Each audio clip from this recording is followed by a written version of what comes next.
This is Colonel Roy Campbell from Metal Gear Solid. I have a mission for you. Listen to this man. Hello, I'm Paul Eiding. I voiced Colonel Roy Campbell. Also got to voice Grandpa Max in Ben 10.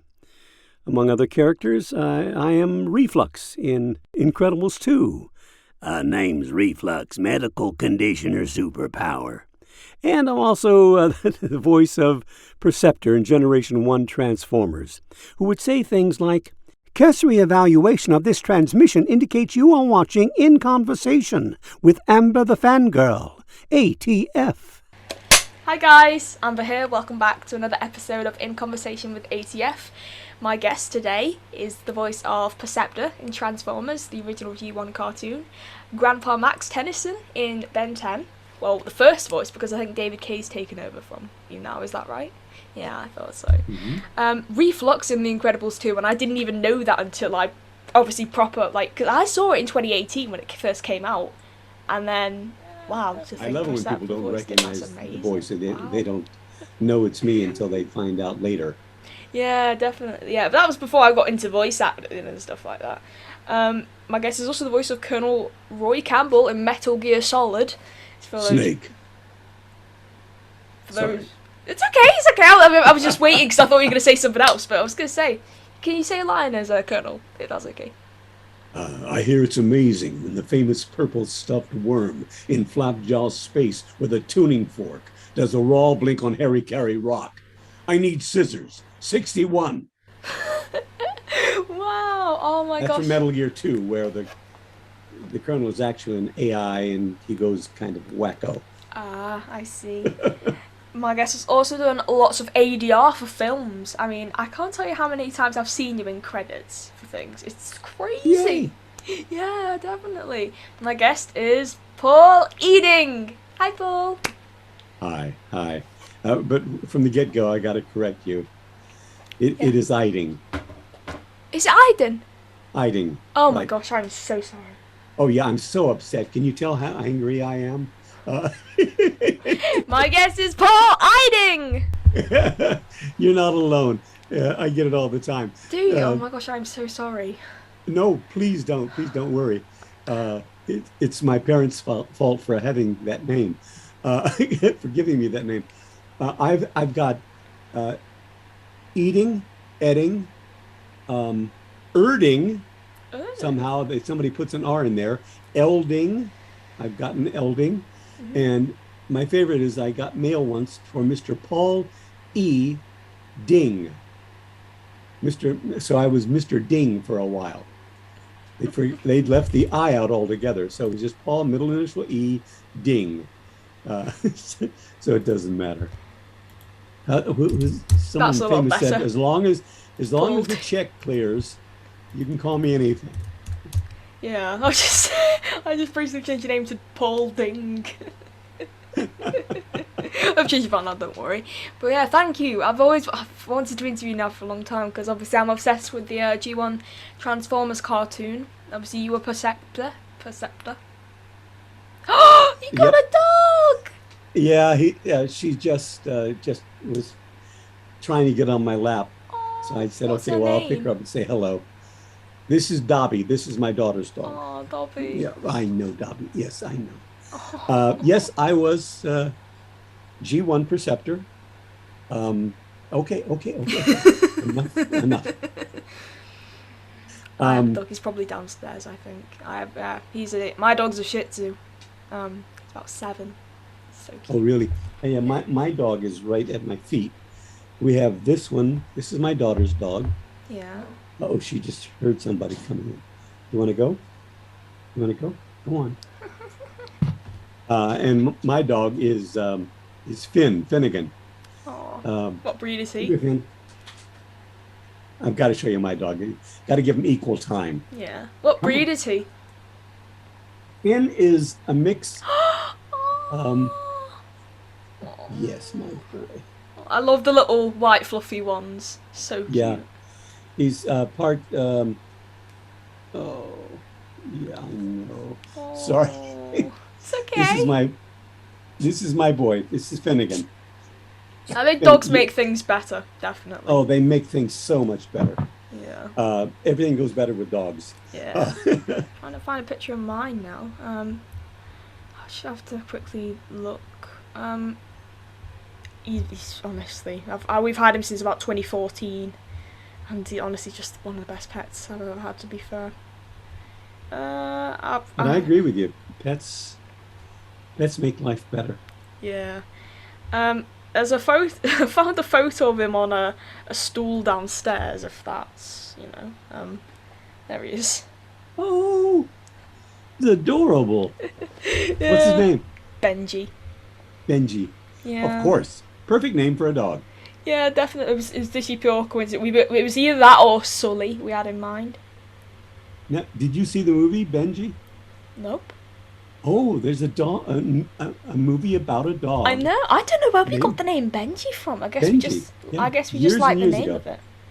Yeah, it's a great name. Yeah, I agree. I'm just looking at different photos of him now. Some of them are just Love so it. silly. Oh man, there's another one. There's another one of my favourites. Oh, He's just and chilling. Punam, what a pretty face. Yeah, he's actually just been. He went to the dog groomers like recently. Is another one of him. Yeah, nothing better. Yeah, definitely. I've just texted Mom asking could you bring Benj upstairs at any point just so I could show you him because I really want to. I feel as if I should show my dog as well. So I like to get started with obviously the question I ask every single person: how did you get into voiceover? I'm an actor, and I didn't move to California. I didn't start acting to be a voice actor. Really? I started doing stage. Mm-hmm. That is my first love, because I love being in front of the audience and having that reaction from the audience, so you know if they're with you, if what you're doing is working. And I like the danger of being on a stage, hoping you'll remember your lines. Yeah. And then, so I was in Minneapolis, Minnesota, doing theater, doing improv, like Second City, or I don't know if you know Whose Line It Is Anyway, and all that sort of stuff. Yeah. That's how I started out doing that kind of stuff. Oh wow.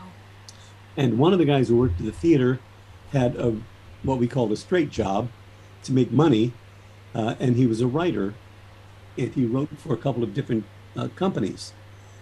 One being a computer company, and one being 3M, make the tapes and stuff like tape. And he would write scripts, and they would have to have somebody read them. And they asked me if I would do some reading for the scripts, and it's made money, and so that's how I started doing that. And I did that and did a lot of commercials in Minneapolis. And then after living there 10 years doing theater, I decided to be a nobody again. And I moved out to California to do movies and TV and whatever. And when I got here, I signed with an agency that would sign me as an on-camera actor, but not for voiceover, because they had everybody they needed. And I said, well, as long as you keep me working, that's fine.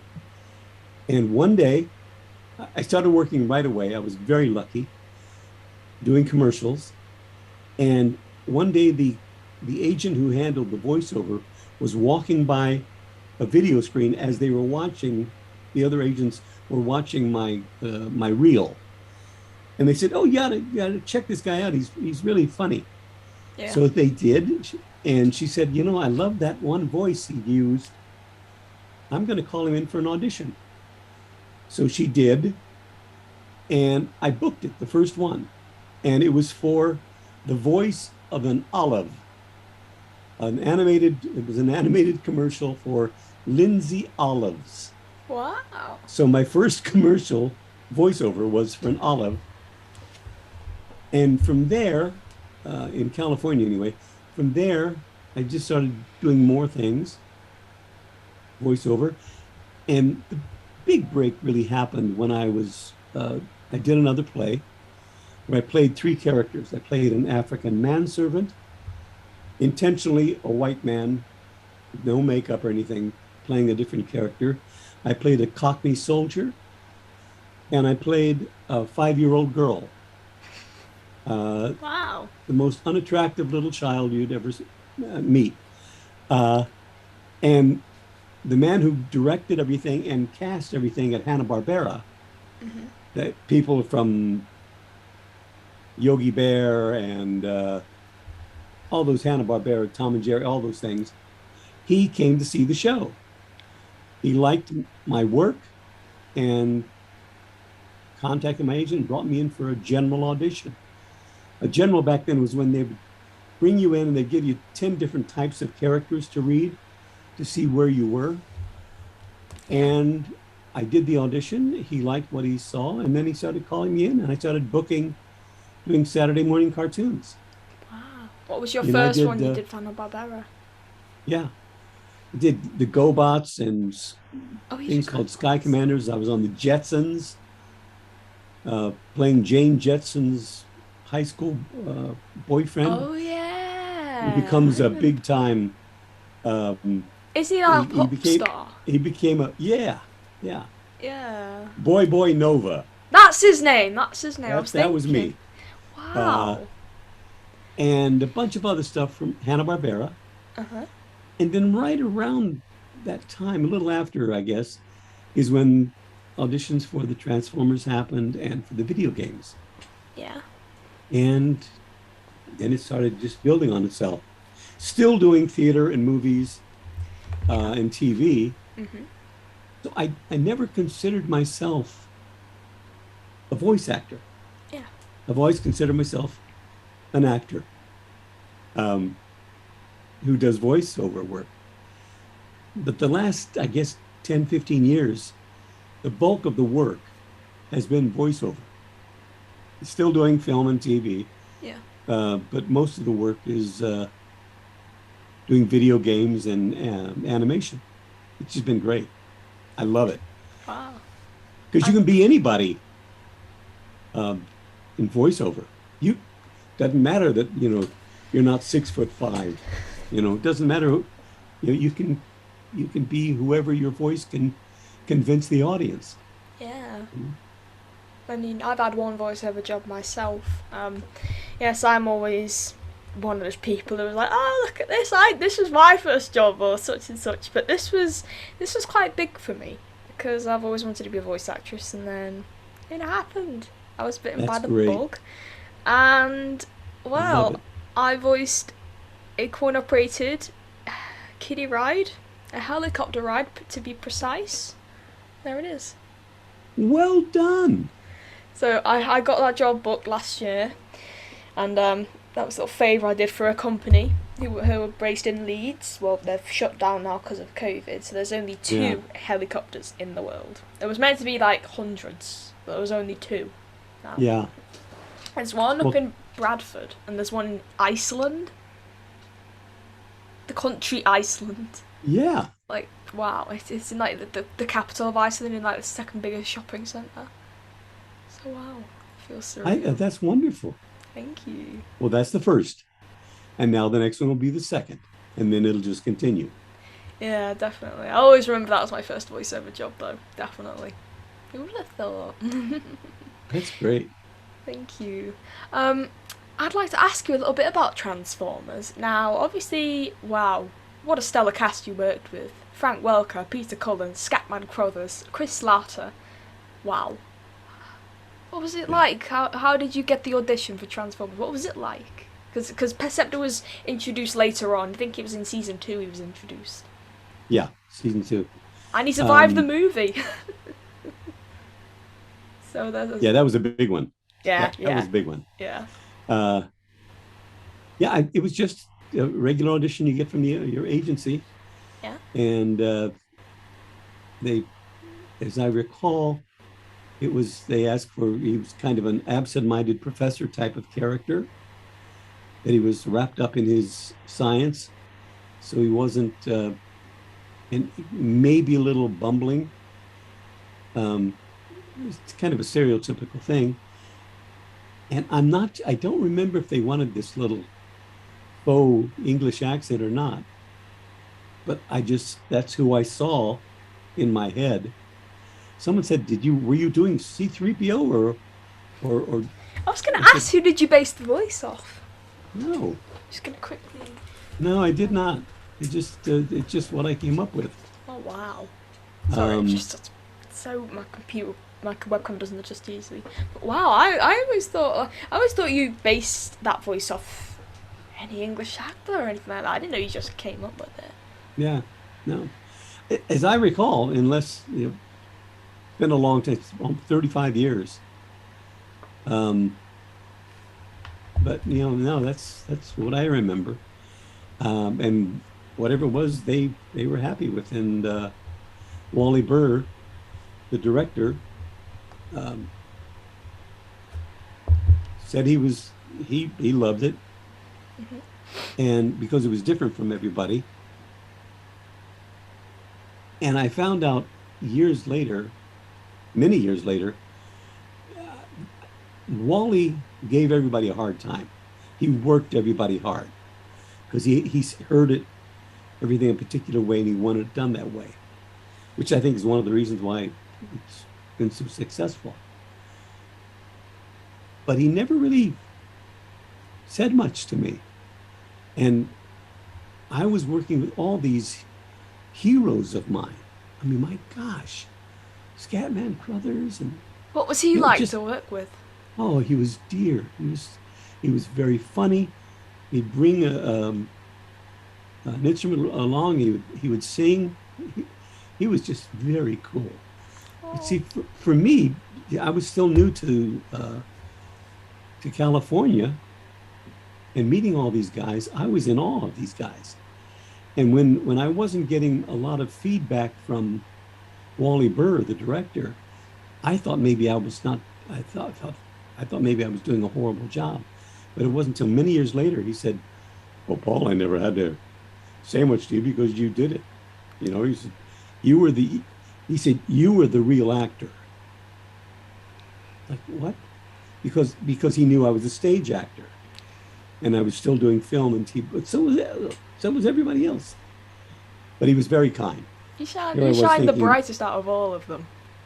He was just very kind to me, Bless you. Yeah, it was a wonderful experience. That must have made you feel very special. You I literally outshined legends like Frank Welker, Peter Cullen, Scott. Oh no, I wouldn't go that far. I was just lucky. Sorry. Oh, They were the kings. Yeah. Oh man, I'm so jealous. I wish I could go to a recording session like that, just with like all these big people. It must be just so much. It must have been so much fun. It really was. We laughed a lot, especially doing the movie. Really? Yeah. Oh. Because back in the day, nowadays you're not in the studio with the whole group. Generally, Yeah. every once in a while you'll be able to be in the studio with a few people. This is even before COVID. But most shows, you're in there by yourself. You're doing all your work by yourself, and then they put it together later. Back then, they had us all in the room together. So it was great, because then it was spontaneous. You could really take something from what the other actor was saying and really respond to it. Yeah. Which is great, but it also can slow you down, because if one person starts laughing, we've all lost it for a while. Yeah. And there was a lot of laughter. I bet there was. Yeah. I was wondering if you can still do Perceptor's voice. Cursory evaluation of Decepticon capability indicates a distinct tactical deficiency. In other words, we're outnumbered. I love it. Yes. He's still there. He's one of my favourite characters, mainly because he's British. You know the tough thing, I've always complained about this, is that when you go to cons and people want you to sign something, Everybody else has something really easy that they can come up with to sign, like Autobots roll out, or me Grimlock, me no whatever.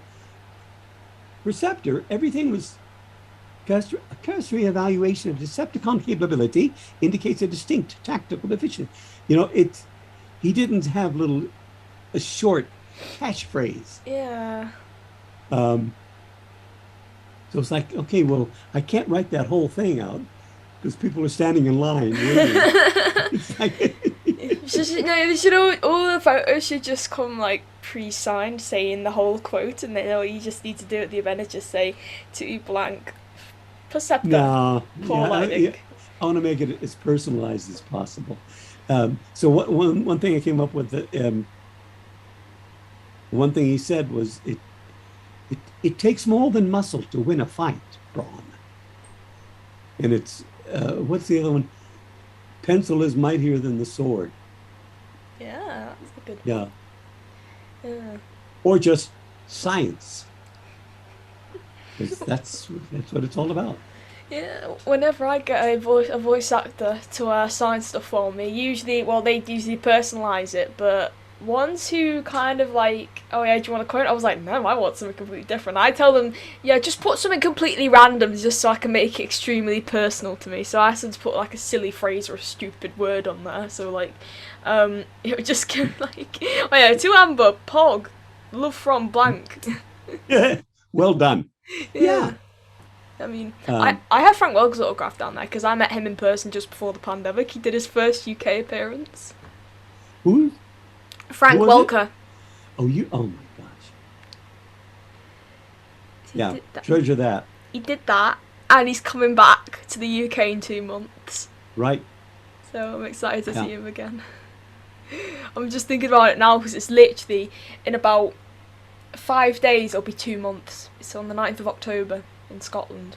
So yeah, but who's counting? I am, because I am.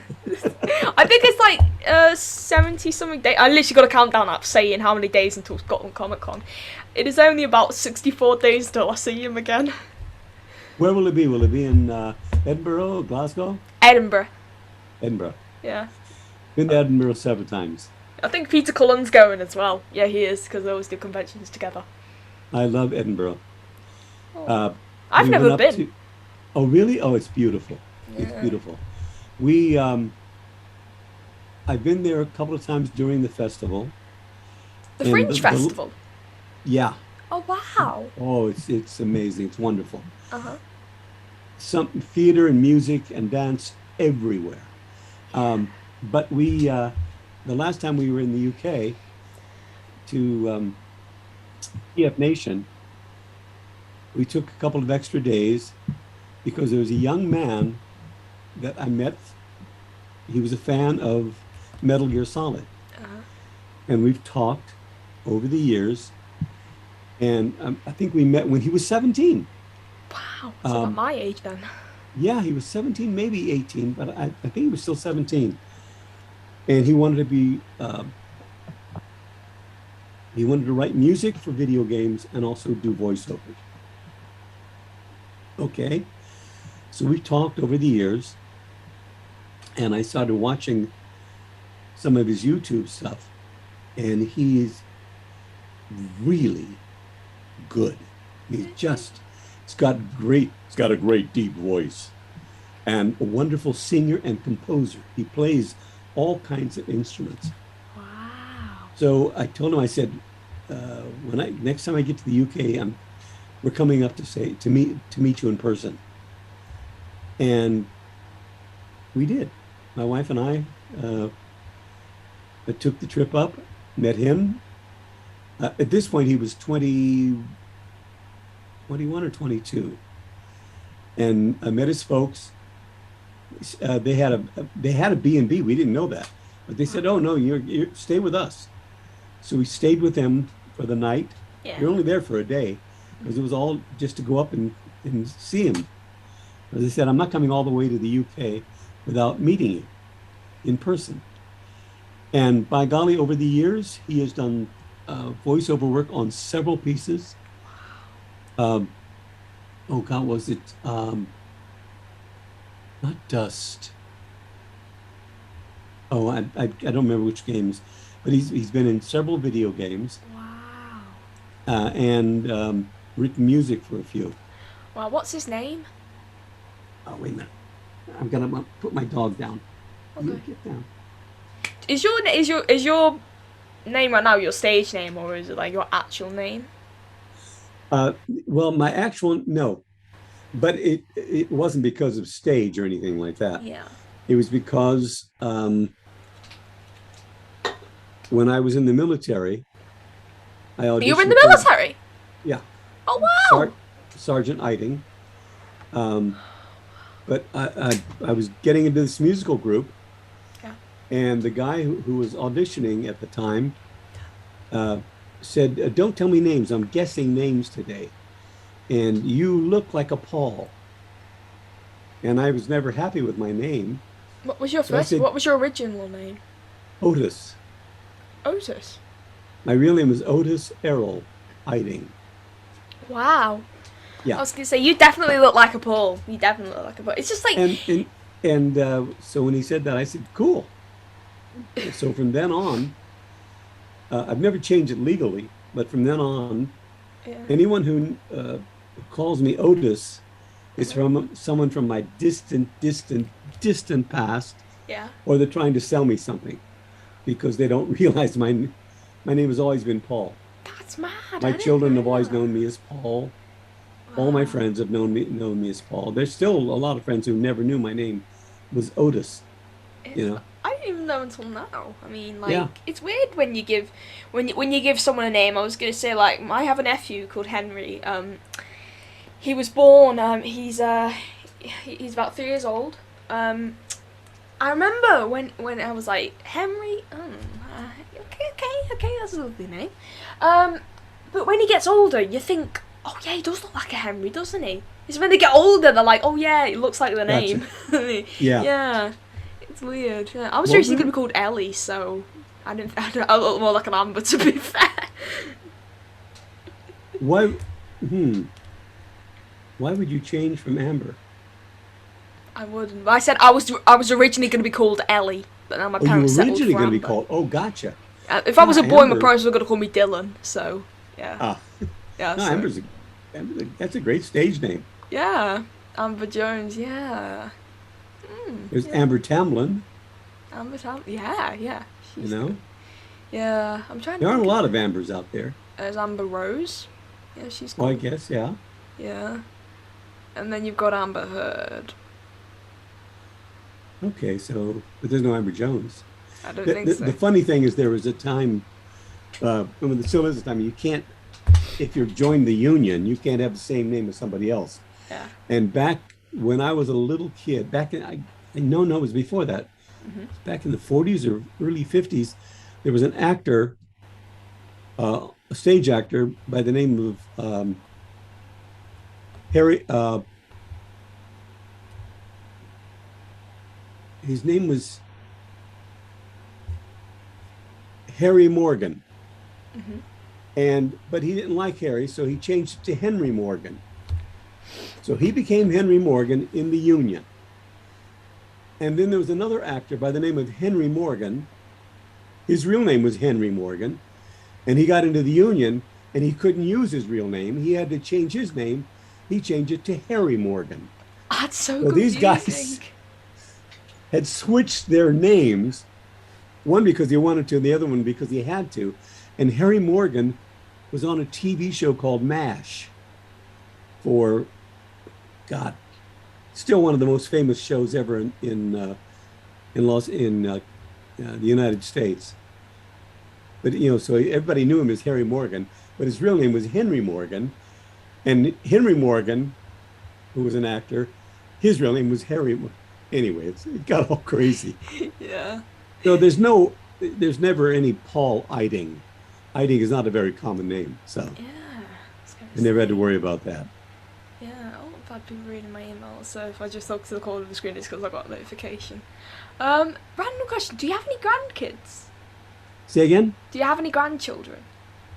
No, Do you no. My not? daughters are Both my daughters went to school for theater. Yeah. Uh, both were actors, and now they're both at the point where one is in getting a master's in psychology, Wow. and the other one is thinking about doing social work. I see. Um, both very good actors, Hmm. but have other ideas of how to help the world. Mm. You know, Going back to names, I've just thought something funny. I remember seeing this post on Facebook the other day. It was like, babies with grown-up names sound very weird. Like, no, I don't want to hold Barry. Apparently, the name Gary is meant to be extinct in the next 10 years. You don't see any babies called Gary anymore. no, you don't, do you? No. Gary or John or Barry, Harold. Well, you see a few Harrys. Well, you Gerald. watch and see. No, but watch and see. It'll come around because there were times. There was a time when no one would name a daughter. Oh God, what's the? It's real popular again. Um, oh shoot, Addison. Bess, Bess. Bess, like Bessie. Oh, Bess, yeah. And there's some other ones that were big in the 30s and 40s, Yeah. and now they're all back again. There's a name I quite like that's quite old-fashioned. I'm not sure a lot of people use it. Lucille. As in, like, Lucille Bliss. Yeah. Lucille Ball. Yeah. Yeah. Yeah, it sounds like Lucy, but with a more fancy twist. Yeah. Yeah. Well, that's Lucille Ball. That's why she became Lucy. See, I'm gonna close my door. The dog's going crazy. Too much noise. I like to actually talk to you about something. Frank and Emmett. I've seen it come up on your Facebook a lot. It's like a sort of puppet film you've done. Frank and Emmett is one of the things that I'm most proud of. Is it? I'm glad you asked because I'm really proud of it. It's just a short film. It's like 12 minutes long. It's been accepted into a couple of the Academy Award um, uh, festivals. You know, there are certain festivals you can get into, Yeah. and then you can qualify to be into the Academy Award nominations. Yeah. And it's made that. It's a short film written and directed by a gentleman who is the head of animation at DreamWorks, Oh, is that? Carlos. Carlos, he's originally from Spain. Oh, it's not. It wasn't the person I was thinking. I was thinking of Jeffrey Katzenberg. I don't know why. Oh no. I think he retired. He's the big money guy. Yeah. No, this is a creative.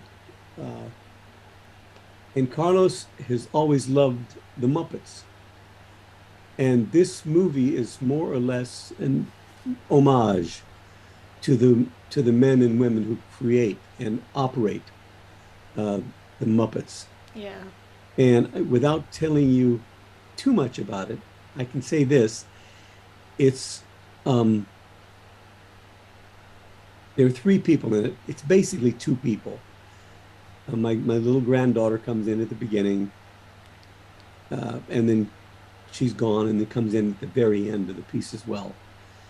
But it's a conversation between me, Frank, and Emmett, who has been my partner for 40 years. Just happens to be a puppet. Wow. And we have this conversation. I explain to him what's going on in our life.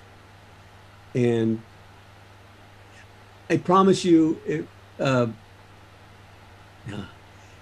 it's fun, it's funny, but you'll cry. Oh.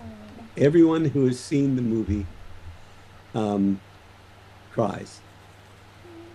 And they wanted, when I got the audition, it was during the pandemic, during the height of it, Yeah. and I hadn't shaved I grew my beard out really long for Shakespeare. I was doing Measure for Measure, and I wanted this big beard for it. And when I got the audition, it was a Zoom audition, they were looking for a guy with a beard. And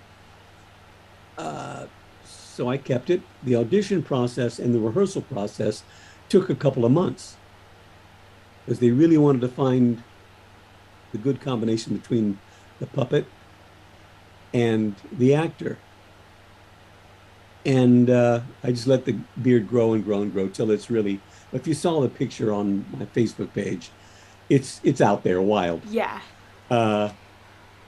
And it fits the character because if you see Jim Henson, when he's operating Kermit, he's got this massive beard, and some of the old other guys.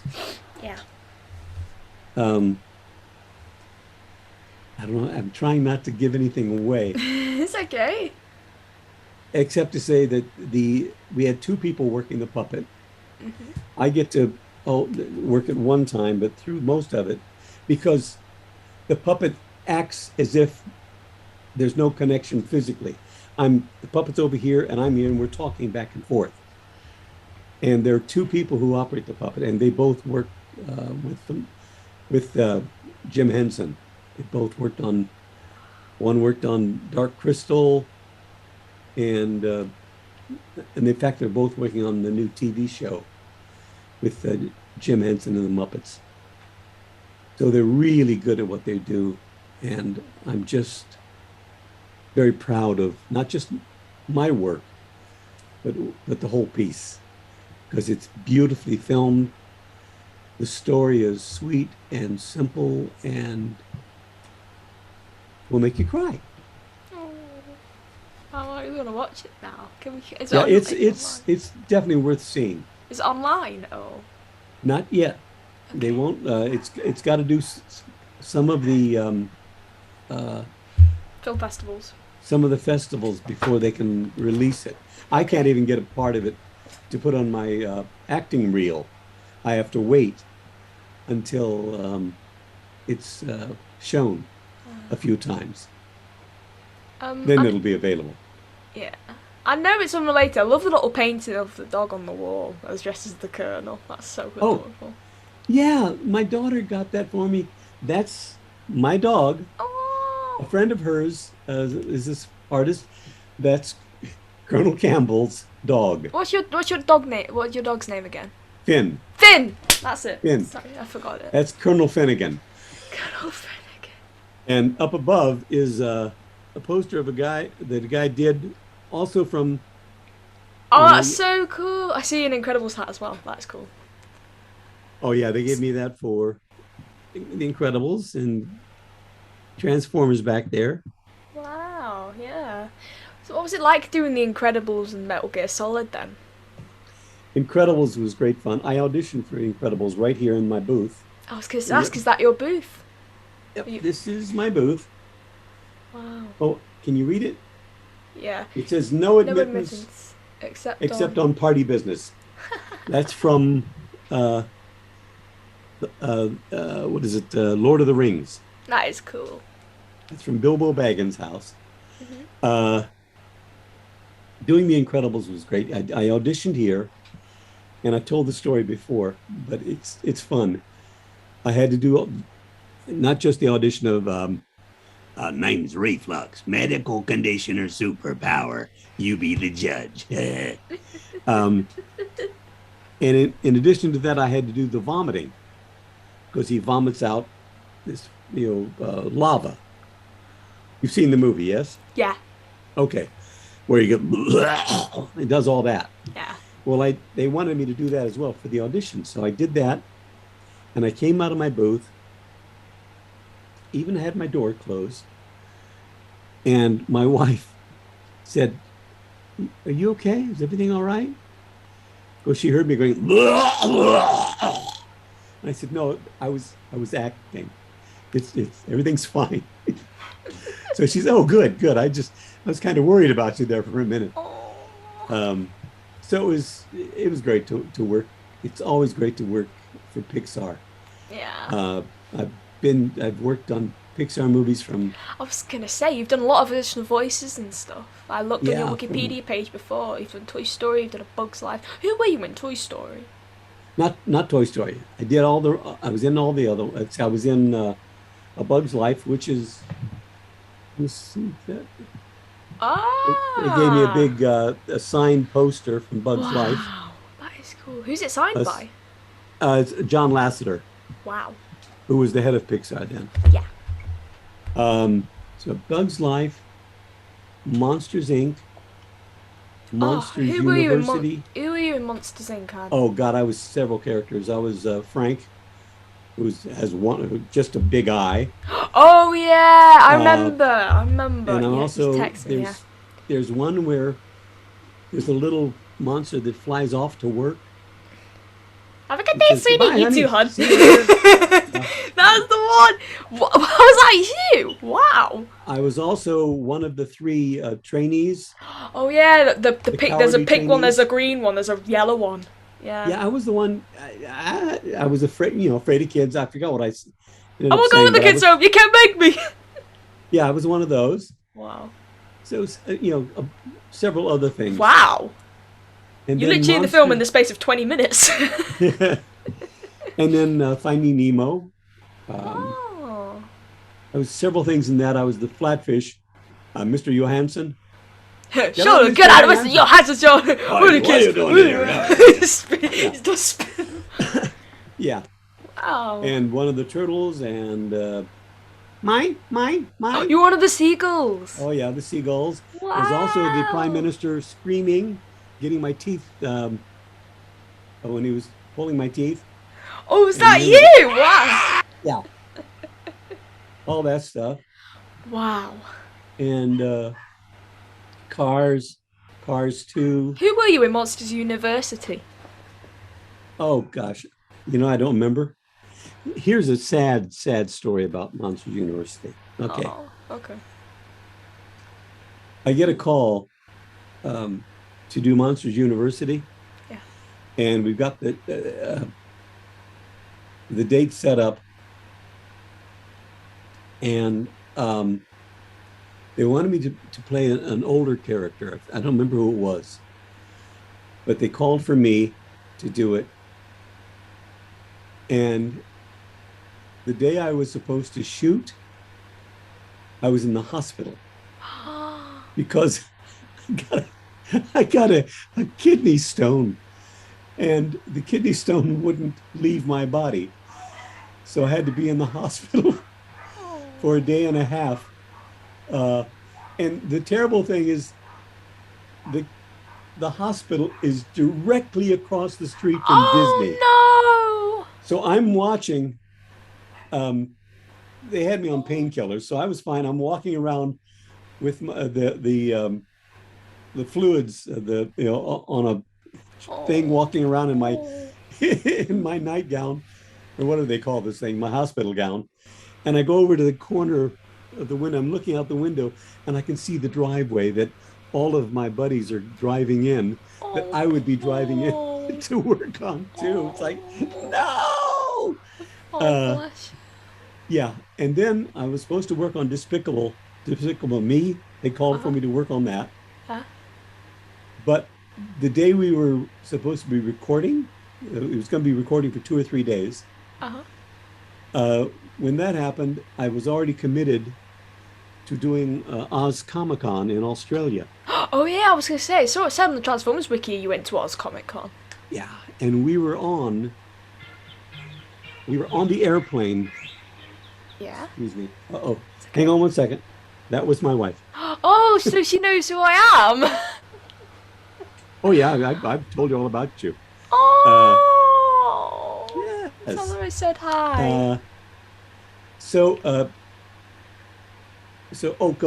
that one happened, and then You said you were when on the Despicable plane. Me was, Yeah. I had already agreed to go to Australia, and once I make a commitment, I can't then drop the commitment and say, you know what, I'm not going to make it because I'm going to be working here. Yeah. If I make a commitment, I'm going to be there. Yeah. So I lost a lot of money because Despicable Me was going to be several days of work, and then residuals, which have been, and plus get a chance to work on one of the Despicable Me movies. It was Despicable Me 2, but plus my wife would have killed me because she loves going to Australia. So we had a great time in Australia, and I forgot about everything else. That was like a good problem to have, having you Yeah. turn down one job for something else that you really love to do. Yeah. Oh, stop. Oh, I don't know who this is, so I'm going to ignore that one. Sorry about all this. It's okay. It's okay.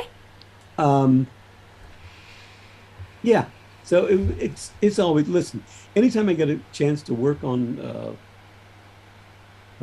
behind a in front of a camera, behind a microphone, and with other really talented people, we had Yeah. a great time working on body with meatballs. It's like just animation is fun. It is. I've loved it since I was a little kid. Yeah. Wow, well, that's such a lovely way to round off this interview. Definitely. I don't want to keep your wife waiting, so I'll let you go get her. Paul, it's been so lovely to talk with you. It's been my pleasure. It really is, Amber. I'm really glad we've been Facebook friends for a while now, Definitely, I and am this has as been well. great fun. Yeah, where can we find you on social media? Have you got a website? Oh, it's paul-eiding.com Got it. is my site. There's also a fan page, um, and it's set up by a fan, and I'm terrible at keeping up with it. I'm horrible that way. I'm on Facebook. You can find me on Facebook, my name. Um, Twitter for Paul Eiding, and on Instagram. Sweet. I also have a YouTube channel. Oh, So, do you? I'll subscribe to you then.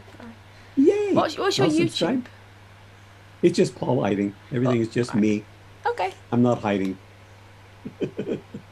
Paul Hiding. There you go, Paul Eiding. Right? Paul is hiding from Paul Eiding, who is suddenly riding down the slide. Ah, Ing. down the siding, yes. Yeah. Yeah. Yeah. Sorry, Tara's just messaged me. I've just said I'm talking to you right now. Who did? Tara Strong. Oh, I never liked her. What? Oh God, she's a horrible human being. I love that woman.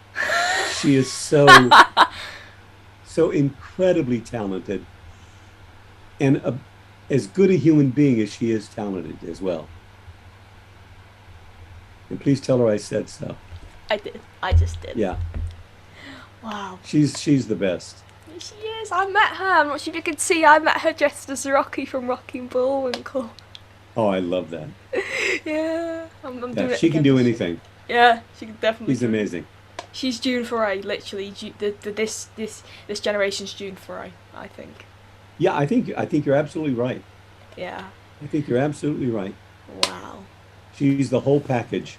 Definitely, I agree. Yeah. Wow. Paul, it's been so lovely to talk to you. I won't keep you waiting any longer, so I'm gonna obviously say goodbye to the viewers now, and then I'll say goodbye to you. All right, love. Be well.